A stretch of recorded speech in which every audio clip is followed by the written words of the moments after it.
Good morning, everyone, and welcome to Montrose Matters. It is a lovely March morning in Montrose, and I get the privilege and honor to sit with Kelly and Greg from Crippin Funeral Homes. So before we jump into this fantastic interview, because I know what Kelly likes to do on weekends, but before we jump in that, I want to thank Elevate Fiber for sponsoring Montrose Matters. We cannot bring this programming to you without the help of Elevate Fiber. So, Kelly, yes, what are you doing this weekend? Well, I might get to go mountain biking with our daughter. What? So, yeah. Okay, I don't go mountain biking.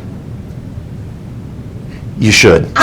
There's some beautiful views out on the San Juans and the Uncompadre Plateau and Moab and Grand Junction. It's something you should try. It's a beautiful sport. It's a lot of fun. Really? Yeah. I've heard great things about mountain biking, and people here in Montrose love it. So one day I'll have to go out with your family, but I Definitely. feel as if I do, I'm going to come back in a lot of pain. It's a downhill sport sometimes, so we can make it easier.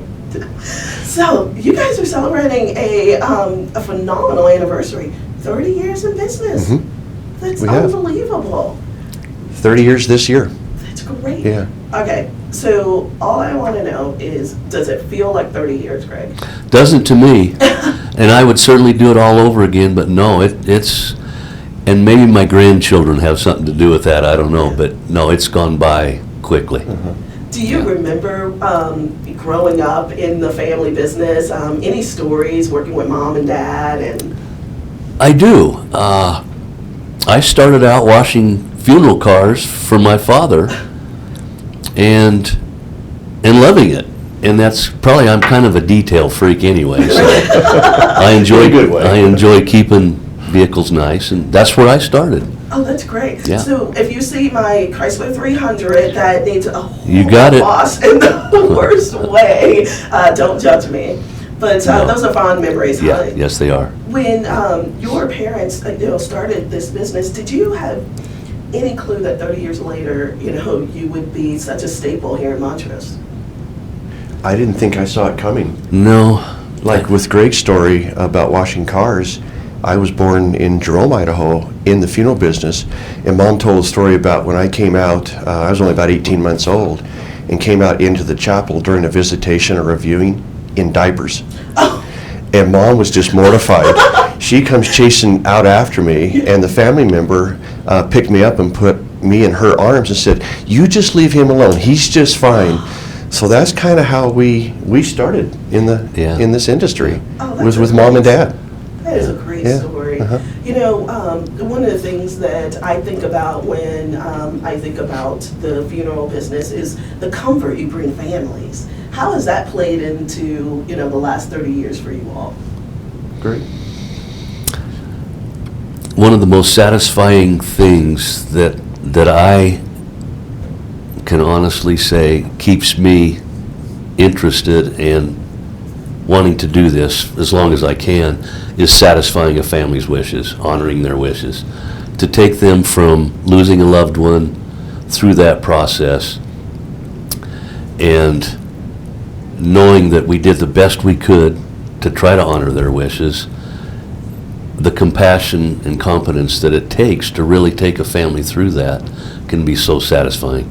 And it's obvious as we were sitting here and just getting to know each other a little bit, I could tell that you absolutely love what you do. I really do. And you have to have a servant's heart to do what you do. So when you look back on the community and how they have helped you in the past,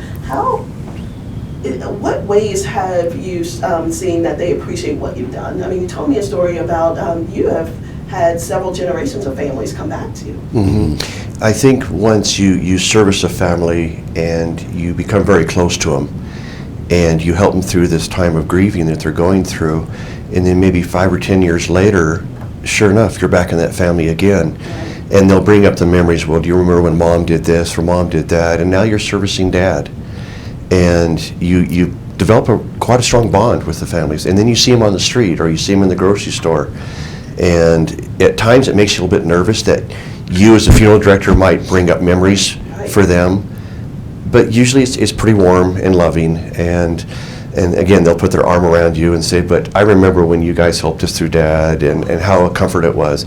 So we've built a two-way direction bond with these families. That's They remember things that we don't.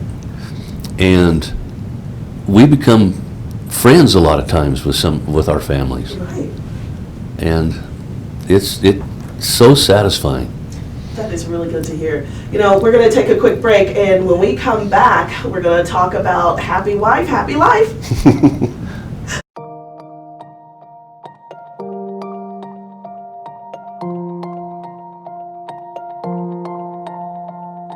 Here in the heart of beautiful western Colorado, known for its unrivaled outdoor recreation, bountiful harvests, and unparalleled quality of life, changes are being made. Elevate Fiber is transforming the way we work, live, and play by creating exciting new opportunities for local families and businesses. Are you ready?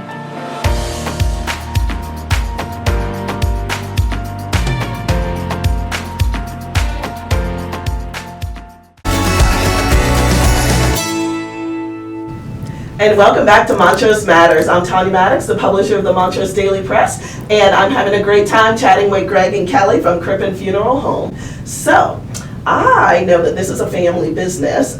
You two are brothers, but you also get the privilege and honor, listen to me ladies, privilege and honor to work with your wives. Yes, we Yes, do. What is that like?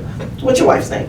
My wife is Carla. Carla, okay. And she's more of kind of behind the scenes. She does the bookkeeping, helps on memorial folders, memorial books, keeps a paycheck coming to us, those kind of things. So that's her role, her support is that. And your wife? My wife is Julia, and she's from a family of 13. She's number 5, so she she learned how to kind of raise family. Right. And I couldn't ask for a better soulmate. She's compassionate, she's kind. When she meets with a family that's just lost a loved one, it's something else. It's special. She gives it her all. She's graceful. I love you, honey. Well, I will tell you this, Carla and Julia, just having the time to chat with these gentlemen, I can see the impact that you two have on them. So Very much so. We're a good team. Yeah, it sounds like it. We all have our roles. Well, tell me this, the average person does not know what your overall jobs entail. And the fact that you all are family, it probably makes it even more difficult. How many hours do you work in a day? Tonya, it actually depends. If we haven't had calls through the evening prior, if somebody has something they need to do or get done that they haven't been able to do, those things can be done. If we've been busy through the evening before, then we devote all of our time, you might say, to that family. Kelly has his role, I have mine, Julie has hers, Carla has hers. So it all depends. You never really know. Yeah. Well, I know, I did hear a story that a few years back, it was Christmas Eve, and you were having a big shindig at your house. I wasn't invited to that party, but... You should have. It was a nice one. But you all were on call that night. Yeah, we, Greg and I was invited, Carla and I were invited to Greg's house for Christmas Eve dinner, and we just sat down for Christmas dinner, and the phone rang, and we had to go to Carbondale that night, and in just a blizzard. Oh, my goodness. It took us 4 or 5 hours just to get there, and the family waited for us, of course, to get there. And by the time we returned home, it was an 8-hour night, and it was just exhausting, but that's what you do. That's what your privilege is, to help the families through it.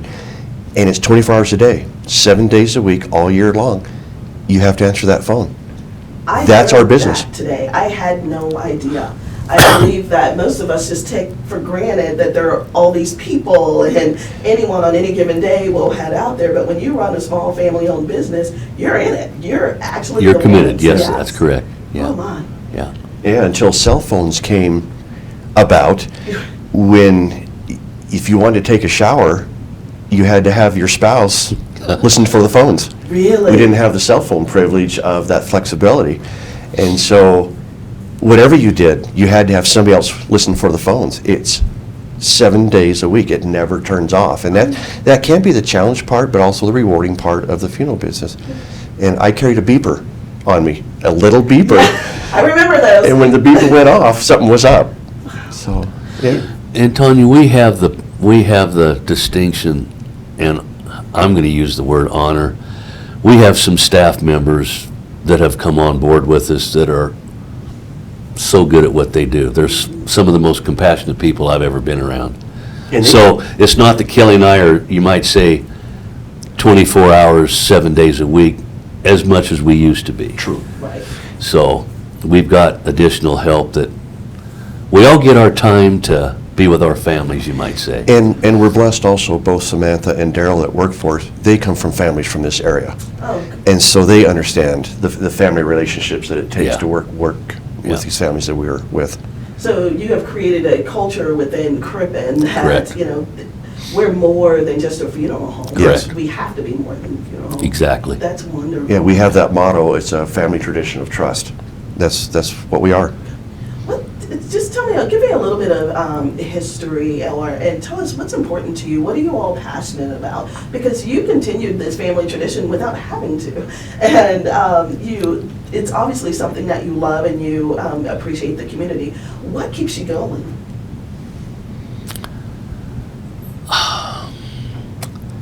Honoring a family's wishes, Okay. really, without elaborating a lot. And some of the requests are a little unusual at times, but no two families are the same. Right.